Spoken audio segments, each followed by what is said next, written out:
there are some emotional and psychological attachments that are hindering us from actually living out our fullest potential in certain areas of our lives. For many of us, our gaps are associated with mental, emotional, and psychological attachments. Let me give you an example. Obesity is pretty heavy in my family. My dad's a 300+ pound man, all right? And so I use these analogies of Thanksgiving and Christmas, and Nick has heard me tell this story before, how my mom, she throws down. In Memphis, Tennessee, when Thanksgiving rolls, we get down at Thanksgiving.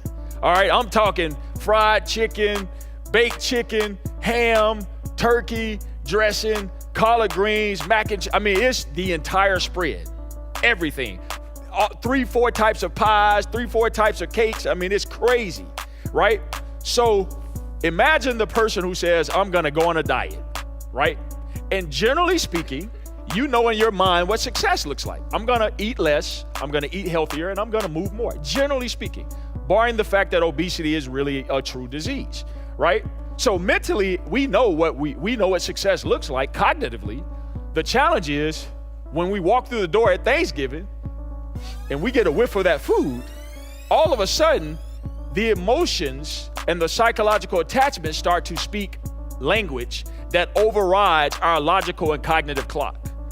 So for many of you, there's a reason why you get up every day and you know what success looks like in your head, but you can't live it out. You can't execute on it because you don't do what you say, you do what you value. So we do a lot of talk about what success looks like, but at the end of the day, our emotional and psychological attachments and our values, that's exactly what drives your activity and your behavior.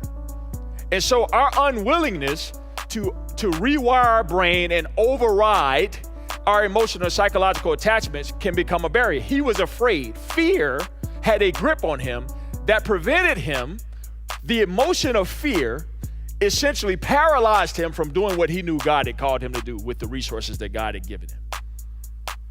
How much paralysis are you living with in your life right now? Because some emotional and psychological barriers are in the forefront. You know what you ought to be doing, but you just can't shake it because there's something that you're tied to something that's holding you down. That's a weight that's holding you down, and you can't seem to shake that weight.